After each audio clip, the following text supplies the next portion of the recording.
Before we get started, wash your hands and make sure your device and work area are clean and free from dust and lint. Place the logo backing with the InvisibleShield logo right side up. Peel the logo backing from the bottom right corner. With the device speaker pointing toward you, hold the alignment film above and off the device screen while lining up the top and bottom edges to the gray alignment line. Touch the Align Here and down.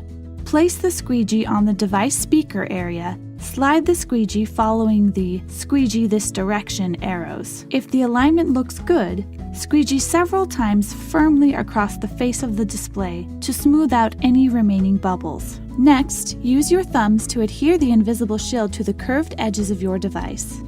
Then run your included squeegee down the same curved edges to ensure that the InvisibleShield is fully adhered to your device. Grab the Pull From Here top right corner of the alignment film and peel it up and off the device.